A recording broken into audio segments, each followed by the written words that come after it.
Hello friends, click on the YouTube application. Search the channel name Allied Physics. Here it's the channel Allied Physics. Press the subscribe button. Here it's the subscribe button. Subscribe it and also press the bell icon for upcoming notifications. Thank you very much. Hello and welcome again. Today we are going to discuss again one of the most important topic, that is Ohm's law. That is Ohm's law. Ohm's law अगर exam के point of view से देखेंगे बहुत ही important है, हर साल आता है, but यहाँ पे हम कह सकते हैं कि ये जो है मुश्किल तो उतना नहीं है, बट समझने की बात है. So let's try to understand what the Ohm's law actually says. सबसे पहले I will try to make a diagram here.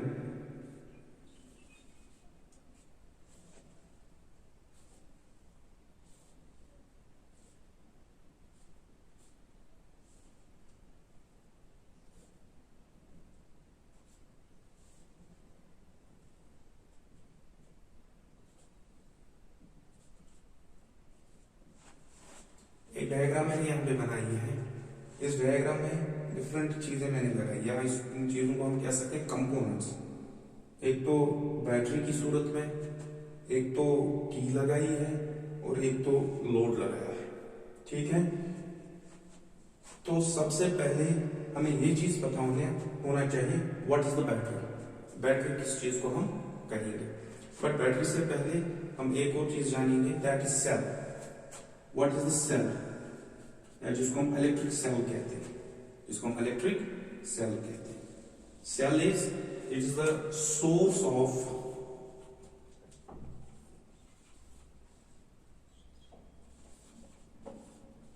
Electric current. Source of electric current. Electric current जो है, चार्ज जो चलती है थ्रू ए कंडक्टर, जो charges move करते हैं, उनको चलाने के लिए एनर्जी चाहिए. वो एनर्जी क्रिएट कौन करता है, that is this electric cell. That is this electric cell. ठीक है, इस सेल के पास क्या होती है, having positive terminal and negative terminal. इस सेल के पास दो चीजें होती हैं, दो एंड्स इसके होते हैं. एक तो पॉजिटिव एंड होता है, एक तो नेगेटिव एंड होता है. Long line represents the positive and and this short line it represents the negative and. या हम कह सकते हैं ये पॉजिटिव टर्मिनल है, ये नेगेटिव टर्मिनल है.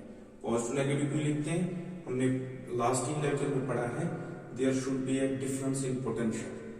जब तक ना पोटेंशियल्स में डिफरेंस होगा तब तक कोई भी चीज फ्लो नहीं कर लेगा. So at one end there should be higher potential and another end there should be low potential, ताकि फ्लो जो है फ्लो हो सके, वरना फ्लो नहीं हो. ये चीज हमने लास्ट लेक्चर में पढ़ा है. इसीलिए यहाँ पे एक पॉजिटिव टर्मिनल है, एक नेगेटिव टर्मिनल है. Positive terminal represents higher potential and negative terminal represents low potential. तो ये एक सेल होता है. सेल की रिप्रेजेंटेशन जो है that is like this. This is the representation of cell. अब सेल के बाद एक और चीज हम कह सकते हैं, दैट इज बैटरी.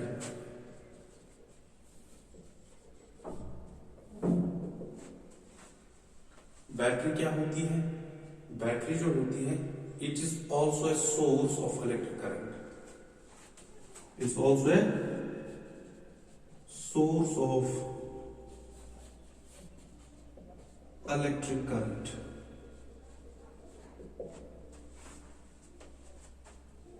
ये भी जो है इलेक्ट्रिक करंट का सोर्स है. इट्स मेड ऑफ टू और मोर सेल्स. एक से ज्यादा सेल्स जब कंबाइन कर लेंगे तो बैटरी बनाएगा. मेड ऑफ टू और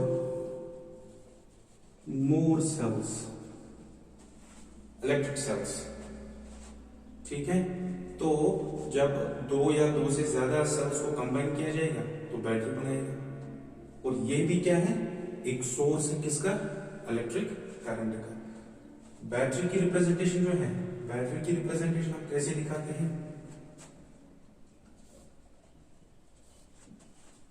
दो लाइंस, फिर से लॉन्ग एंड शॉर्ट, इसके बीच में ऐसे। This is the representation of battery, this is actually the representation of battery. तो इट्स बेटर हियर कि बैटरी जो हम है इस तरह से बनाएंगे,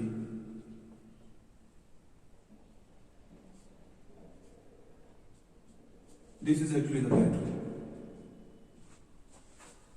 ठीक है।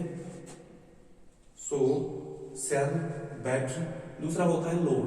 लोड हम कह सकते हैं सर्किट के अंदर हम देखते हैं जो बल्ब जो जलता है, बल्ब की सूरत में हो सकता है, या उनके हीटर जो होते हैं हीटर की सूरत में हो सकता है।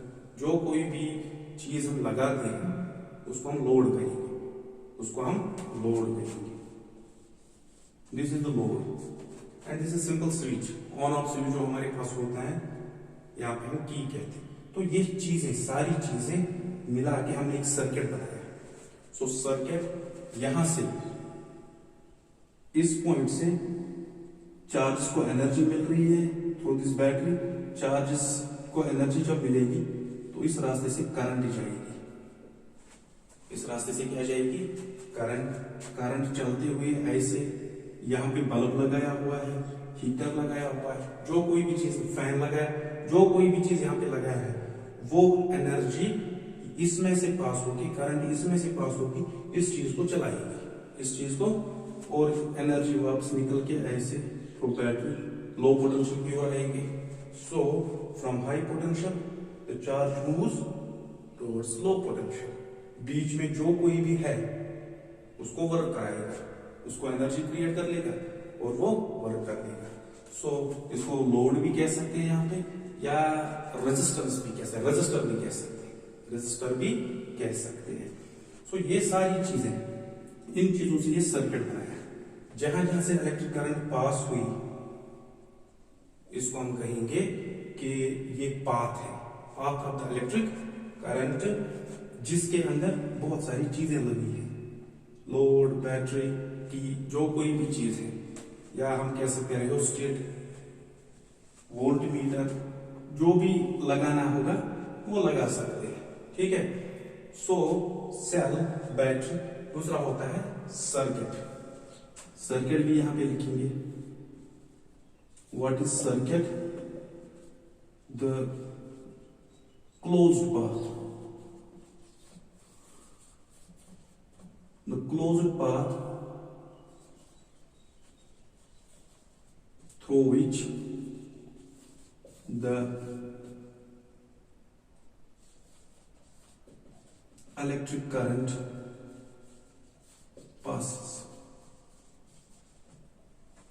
The closed path through which the electric current passes, उसको हम सर्किट कहेंगे। क्लोज होना चाहिए, बीच में कहीं पे काट के नहीं होना चाहिए, कटा हुआ नहीं होना चाहिए, क्लोज होना चाहिए। या इसको हम क्लोज पाथ को एक और नाम कह सकते हैं, कंटिन्यूअस पाथ, कंटिन्यूअस, ठीक है। जैसे सर्कल, दिस इज कंटिन्यूअस। अगर इस पॉइंट से जाए स्टार्ट कर देंगे, चलते हुए कहीं पे ब्रेक नहीं है, चलते हुए वापस इसी पॉइंट पे आ गए, तो ये कंटिन्यूअस पाथ है, ये कंटिन्यूअस पाथ है।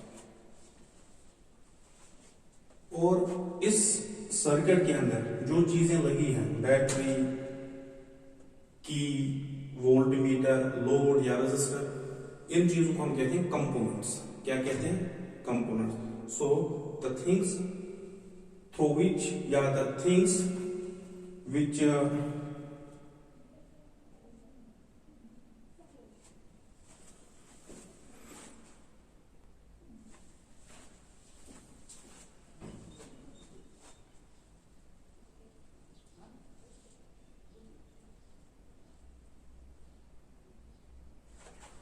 और जो चीजें इसमें हैं, इस सर्किट में, वोल्टमीटर की, सॉरी, बैटरी की सूरत में, की सूरत में, वोल्टमीटर, लोड जो भी है, so the things which we place in the circuit, जो चीजें हम सर्किट के अंदर प्लेस करते हैं, रखते हैं, इनको हम कहते हैं components of the circuit, components of the components of the circuit. वो बैटरी की सूरत में हो सकता है, बैटरी हो सकती है, की जो लगाते हैं या स्विच जो लगाते हैं, लोड लगाते हैं, इवन की वायर जो होती है, क्योंकि करंट कहां से पास होगी, through a conductor, that is wire, that is ये भी है। तो ये चीजें इस सर्किट के कंपोनेंट्स कहलाएंगे। ठीक है, तो before going to deal Ohm's law we should know all these things. ठीक है, now let's move on to Ohm's law. अब हम ओम्स लॉ पे आते हैं।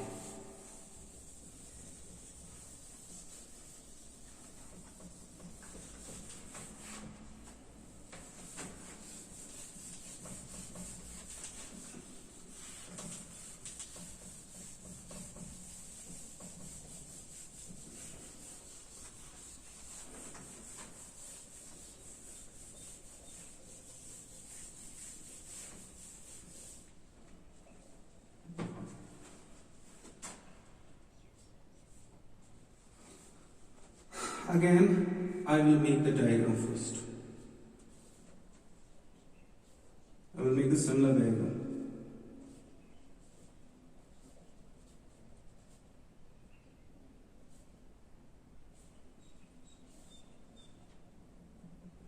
This is the battery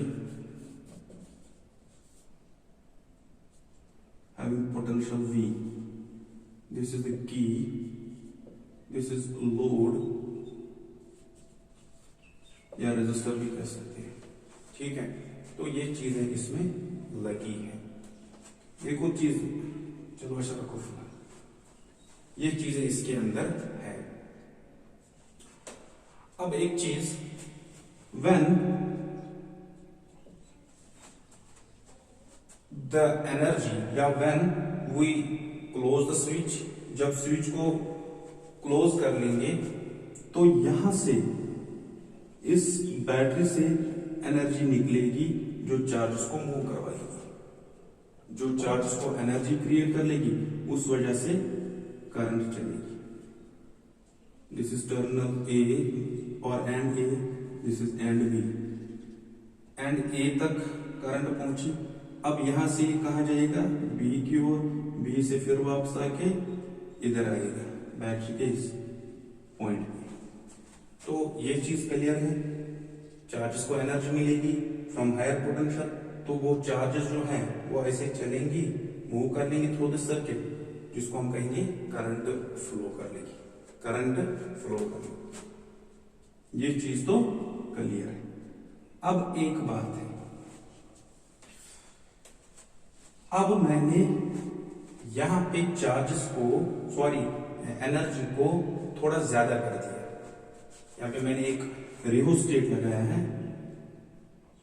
एक रियोस्टेट लगाया है, वेरिएबल रेजिस्टर लगाया है। ये रियोस्टेट जैसे वो फैन का डिमर होता है, फैन को ज्यादा रखना है तो 5 पर रखो, कम रखना है 4 पे 3 पे रखो, दैट मीन्स वेरी करते हैं फैन की स्पीड को विद दैट डिमर। उसी तरीके का यहाँ पे मान लो, दिस इज द रियोस्टेट या वेरिएबल रेजिस्टर। अब मैंने क्या किया, मैं एनर्जी को बढ़ा रहा, तो जब एनर्जी बढ़ जाएगी तो यहां से करंट जो है, करंट भी क्या होगी, तेज चलेगी। सो बैटरी से, अब इसका ये मतलब मैं पोटेंशियल को बढ़ा रहा हूं, क्योंकि बैटरी क्रिएट क्या करता है, क्या देता है, पोटेंशियल देता है। तो जब मैं पोटेंशियल को बढ़ाऊंगा, ऑब्वियसली इसकी वजह से क्या बढ़ेगा, करंट बढ़ेगी।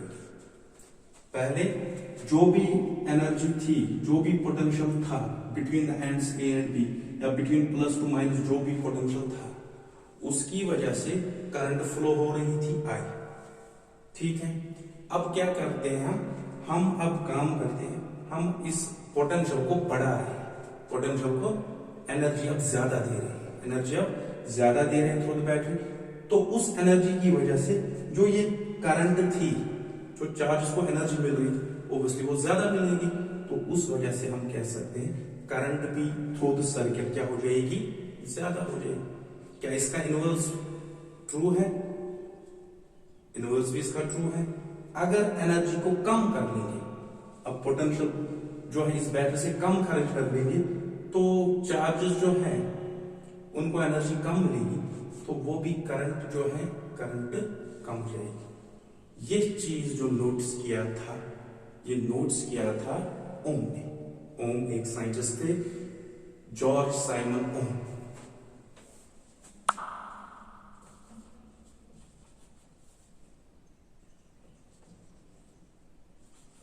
जॉर्ज साइमन ओम एक साइंटिस्ट थे जिसने इस चीज को नोटिस किया, जिसने इस चीज को नोटिस किया। फॉर एग्जाम्पल, अगर मैं यहां पे पोटेंशियल लिखूं और यहां पे करंट लिखूं, ठीक है, सबसे पहले पोटेंशियल 0 था, दैट मीन्स हमने बैटरी को ऑन नहीं किया था, स्विच ओपन था, बैटरी ऑन क्या था, करंट इस सर्किट में से जा रही थी, आंसर इज नो, तो करंट भी 0 थी, करंट भी 0 थी। अब क्या हो रहा है, फॉर एग्जाम्पल हमने पोटेंशियल क्रिएट किया, अब स्विच को क्लोज किया, पोटेंशियल क्रिएट हो गया 2, पोटेंशियल क्रिएट हो गया, हमने 2 पोटेंशियल क्रिएट किया, 2 वोल्ट का पोटेंशियल दे दिया थ्रू बैटरी, तो इन्होंने करंट ले जाए, तो current let's suppose that's 1 ampere, this is in ampere, this is in volt, ठीक है। तो 2 वोल्ट से करंट कितनी जा रही है, 1 एम्पियर। अब हमने करंट को 4 कर दिया, सॉरी पोटेंशियल को 4 कर दिया, रियोस्टेट को बढ़ा के पोटेंशियल जो यहां से इस बैटरी से क्रिएट किया वो कितना क्रिएट किया, 4। हमने देखा करंट में भी चेंज आ गई, लेट्स सपोज करंट जो है 2 आ गई, करंट कितनी आ गई, 2 आ गई। हमने पोटेंशियल को बढ़ाते हुए 8 कर दिया, हमने पोटेंशियल को बढ़ाते हुए कितना कर दिया, 8 कर दिया। इस वजह से करंट जो यहां से फ्लो हो रही है वी सी इट इज 4। सबसे पहले ये चीज वोल्ट सॉरी पोटेंशियल हम चेंज करते जा रहे हैं, 0 फिर 2 फिर 4 फिर पोटेंशियल चेंज करते जा रहे हैं। इससे चेंज कौन हो रहा है, वोल्ट सॉरी करंट। इस चीज को पहले जो नोट्स किया था वो थे जॉर्ज साइमन ओम, जॉर्ज साइमन ओम। तो सबसे पहले इस चीज का हम स्टेटमेंट लिख लेंगे, इस चीज का हम क्या लिख लेंगे, स्टेटमेंट। तो जॉर्ज साइमन ओम के अकॉर्डिंग इसने क्या कहा, according to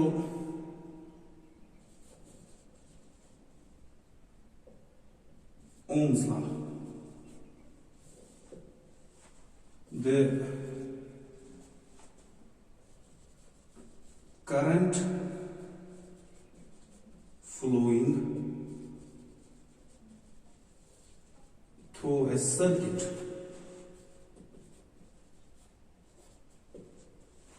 is directly proportional to the potential difference created between two ends,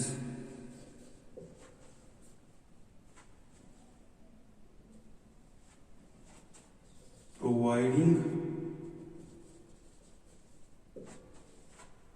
the other physical quantities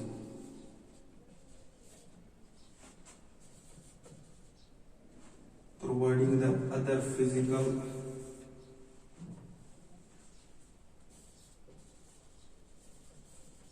quantities to constant। वो अदर फिजिकल क्वांटिटीज कौन हो सकती है, in the form of pressure हो सकता है, in the form of temperature हो सकता है, जो कोई भी चीज हो सकती है। This is the statement of Ohm's law. Ohm's law ने क्या कहा कि करंट जो थ्रू सर्किट फ्लो होती है वो किस चीज पे डिपेंड करती है, वो पोटेंशियल डिफरेंस पे डिपेंड करती है। डिपेंडेंस दो तरीकों से हो सकती है, दो चीजों के बीच अगर डिपेंडेंस है वो दो तरीकों से हो सकती है। एक तरीका ये है कि अगर एक चीज चेंज तो एक से एक चेंज हो जाएगी, वैसे उससे दूसरा चेंज हो जाएगा। बट ये चेंज जो है दो तरीकों से हो सकती है। अगर एक को बढ़ाएंगे ओब्वियसली इससे दूसरा बढ़ेगा। डिपेंडेंस है, चेंज है, बट किस तरह से? एक को बढ़ाते हैं तो उस चीज से दूसरा भी बढ़ जाता है, या एक को अगर बढ़ाएंगे दूसरा क्या हो जाता है?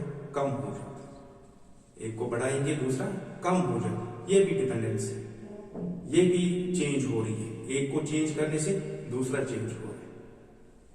बट यहां पे फर्क है, पहले में जब एक को चेंज किया तो दूसरा, एक को बढ़ाते हैं दूसरा भी बढ़ जाता है। इसको, इस चेंज को हम कहेंगे it is directly proportional, directly change हो रहा है। एक को बढ़ाओ दूसरा भी बढ़ेगा, या एक को घटाओ दूसरा भी घटेगा। इसको हम डायरेक्टली प्रोपोर्शनल कहते हैं। दूसरा क्या होता है, एक को बढ़ाने से दूसरा कम होता है, या एक को कम करने से दूसरा बढ़ जाता है। उस चीज को हम कहते हैं इनवर्सली प्रोपोर्शनल। यहां तो ये चीज मुझे नहीं बतानी चाहिए थी, बट फिर भी याद रखो। सो डिपेंडेंस दो तरीकों से हो सकती है, one is directly proportional, one is inversely proportional. यहां पे क्या है, करंट जो सर्किट में से फ्लो हो रही है वो किस तरह से डिपेंड है? Directly to the potential difference. इसका मतलब पोटेंशियल डिफरेंस जब चेंज होता है, जब बढ़ जाता है तो उससे करंट भी बढ़ जाता है। जब पोटेंशियल डिफरेंस थ्रू सर्किट कम होगा उससे करंट भी कम होगी। Providing the other physical quantities that should be constant. जो कोई भी अदर फिजिकल क्वांटिटीज है जिसमें ये चीज हो रहा है, उस दौरान और कोई फिजिकल क्वांटिटी है प्रेशर की सूरत में या इवन की टेम्परेचर की सूरत में, that thing should be constant. यहां पे अगर ये चीज हम कह रहे हैं तो इसके लिए बाकी फिजिकल क्वांटिटीज जो है टेम्परेचर की सूरत में, या हम कह सकते हैं प्रेशर की सूरत में, they all should be constant, they all should be तब जाके ये चीज सही है, तब जाके ये चीज हम बता सकते हैं। सो ओम्स लॉ इसके लिए वोल्टेज और करंट के बीच जो हम रिलेशन बता रहे हैं उसके अकॉर्डिंग दूसरे फिजिकल क्वांटिटीज जो है दैट शुड बी कांस्टेंट। इस दौरान अगर एक भी अगर टेम्परेचर ज्यादा हो जाएगा तो ये वेरी हो सकता है, ये टेबल, ये ऑब्जर्वेशन वेरी हो सकता है। प्रेशर चेंज हो जाएगा, ये वेरी हो सकता है। सो इन नक्शल हम ये कह सकते हैं कि अदर फिजिकल क्वांटिटीज जो है दैट शुड रिमेन कांस्टेंट। तो this is the statement of Ohm's law. अब देख लो यहां पे इस लॉ के, दिस इज डायरेक्टली प्रोपोर्शनल। वो तो हमने पहले ही कहा कि एक बढ़ रहा है, दिस वाज 0 इट बिकम्स 2, बढ़ गया। So here it also increases, this was 0 it becomes 1, after 2 we make it 4, here we see from 1 it becomes 2, 1 से फिर ये भी बढ़ गया, यहां से देखा ये बढ़ रहा है, 4 से 8 हो रहा है, ये भी बढ़ रहा है 2 से 4, दैट मीन्स डायरेक्टली प्रोपोर्शनल है, ठीक है, टू पोटेंशियल डिफरेंस। अब अगर इस चीज को हम मैथमेटिकली लिख लेंगे, मैथमेटिकली किस तरह से लिख लेंगे इसको, अगर मैथमेटिकली हम लिख लेंगे that is current I is directly proportional to potential difference V. Current I is directly proportional to potential difference V. This is the relation. This is the relation. और इसमें यहां पे साथ लिखना other physical quantities, pressure, temperature, constant, ये चीज इसमें याद रखना। और हम लिखेंगे B is directly proportional to I, ये भी लिख सकते हैं। यहां से V अगर प्रोपोर्शनल की हटाएंगे इक्वल टू आएगा, इक्वलिटी के साथ साथ यहाँ पे एक कांस्टेंट हम लिखते हैं, दैट्स R into I तो अपना है, but this R is here constant, R is constant known as resistance। ये R यहाँ पे क्या है, कांस्टेंट है, और इसको हम क्या कहते हैं, this constant is known as resistance. यहां पे देखो, this is V, this is I, ठीक है। तो V को चेंज करते हैं, ओब्वियसली I चेंज हो रहा है, as per statement directly proportional है, देख लिया हमने। अब अगर यहां से देखो, अगर यहां पे R निकालेंगे, what R becomes, R will become V upon I, R is V upon I। देख लो, ये केस ले लो, अगर वैल्यू देंगे, V का वैल्यू 2, R का वैल्यू 1, व्हाट इट बिकम्स 2। दूसरा ले लो, V is 4, उस टाइम I कितना है 2, व्हाट इट बिकम्स 2। तीसरा देख लो, R 8, V is 8, I is 4, it becomes 2। In every case, R is remaining same, R is remaining, her case में R जो है क्या आ रहा है, सेम आ रहा है, दैट मीन्स ये R जो है, R is constant, इस कांस्टेंट को हम नाम क्या देते हैं, रेजिस्टेंस। इसको हम नाम क्या देते हैं, रेजिस्टेंस। अगर इसको, इस टेबल को हम थ्रू ग्राफ अगर बनाएंगे, किस तरह से बना सकते हैं,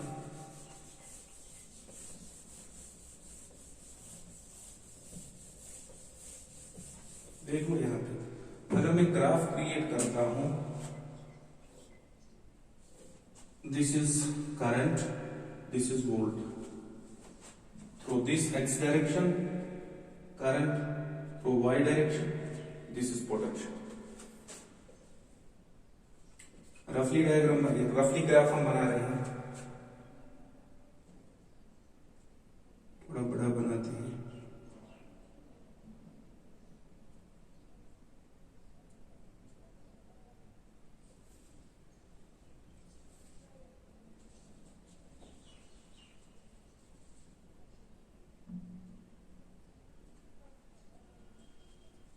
चलो वैल्यूज यही देते हैं, this is 0 0, this is 0 0, this is 2 4 8, 2 4 8 10, दो दो की गैप है यहाँ पे, दिस इज 0 1 2 3 4, 1 2 3 4, इस तरह से ये हमने बनाया। When V was 0, I was 0, तो दोनों यहीं पे हैं। When V is 2, I is 1. When V is 2, this is 2. At that time I कितना है, 1 है। इन दो को हम मिला लेंगे like this,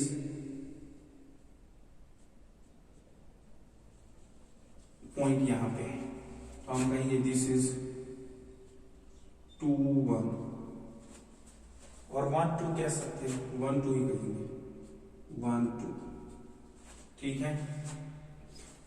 again when V is 4, I is 2. When V is 4, this is 4, at that time I is 2, फिर से इन दो को मिलाएंगे,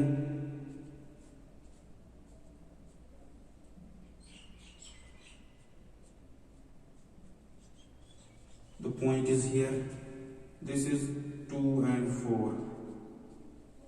इसी तरह तीसरा क्या आ सकता है, 6 3 आ सकता है, लास्ट क्या है 8 4, this is 8, sorry 2 4, this is 6, this is 8. When V is 8, at that time 4, I is 4. इस तरह से this is 8, this is 4. इन दो के बीच हम परपेंडिकुलर्स डालते हैं, देखते हैं कहां पे मीट कर लेंगे।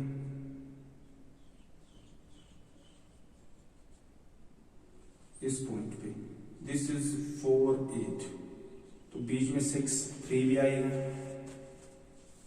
Now we will draw in the graph.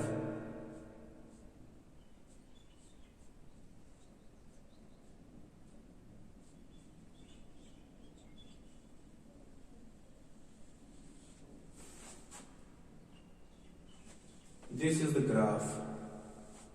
ये ग्राफ बन रहा है between V and I, between V and किसी भी पॉइंट पे, किसी भी दो पॉइंट्स के बीच आप ले लो, कोई भी दो पॉइंट्स के बीच आप ले लो, हमेशा जो है you will see R will remain constant. R का वैल्यू एक है। यही डिस्टेंस ले लो या यही डिस्टेंस ले लो, इन दो के बीच देख लो, इन दो के बीच देख लो, कहीं पे भी आप ये स्लोप ढूंढ लो, दिस स्लोप इज R। इसका वैल्यू हमेशा एज पर दिस ऑब्जर्वेशन क्या आएगा, 2 आएगा। इन दो के बीच, इन दो के बीच कहीं पे भी आप देख लो, हमेशा वैल्यू क्या आएगा, 2 आएगा। अगर हम देख लेंगे, देख लो कैसे, यहां से how much distance is this, this is 1, this is 2, this is distance, that means this is 1 distance. 2 minus 1 final minus inter, ये 1 डिस्टेंस है। How much is this distance from this to this, ये distance कितनी है, this is 2, this is 4, that this is 2 distance, this is 2 distance. So potential इस direction में V है, इस direction में V है, इस डायरेक्शन में I है, तो that is 1। As per formula R अगर हम देख लेंगे कितना आएगा, R आएगा V upon I, I is 1, that is 2 upon 1, it will become 2। इसके अकॉर्डिंग या दूसरा मैथमेटिकल जो है वो क्या है, इफ दिस इज थीटा, अगर ये थीटा यहां पे है तो हम स्लोप निकालेंगे AB। स्लोप जो हम निकालते हैं दैट इज ऑलवेज tan। तो tan थीटा किसके बराबर है, परपेंडिकुलर अपॉन बेस। परपेंडिकुलर कितना है, 2 1, it will become 2। So tan theta is also equal to, so this slope AB tangent of theta, ये भी 2 है, ये भी कितना निकला। तो यहां पे हम कह सकते हैं टेंजेंट या इस तरह से कह सकते slope of straight line, slope of straight line, ये हमें क्या देता है, दिस इज रेजिस्टेंस, ये हमें रेजिस्टेंस का वैल्यू देगा। ये हमें यहां पे क्या देगा, slope of a straight line, ये हमें क्या देगा, value of resistance, value of resistance देगा हमें। तो टेंजेंट थीटा या tan थीटा, जिसको हम कह सकते हैं slope of a straight line, resistance, वो किसके बराबर होगा, P अपॉन B, और हम कह सकते हैं V upon I, V upon I होगा। ठीक है, परपेंडिकुलर अपॉन बेस, और एज पर दिस रेजिस्टेंस के according potential upon current. So this is how we can calculate. और यहां पे ये स्ट्रेट लाइन आती है। सो ओम्स लॉ में straight line, uniform straight line जो बनती है, it is the graphical representation of Ohm's law. इसको हम कहते हैं ग्राफिकल रिप्रेजेंटेशन। क्या कहते हैं, सो this is the graphical representation. अब एक चीज और है, one is ohmic device।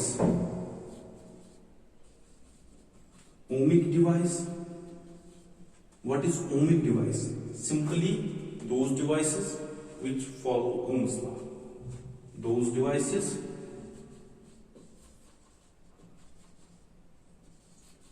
which follows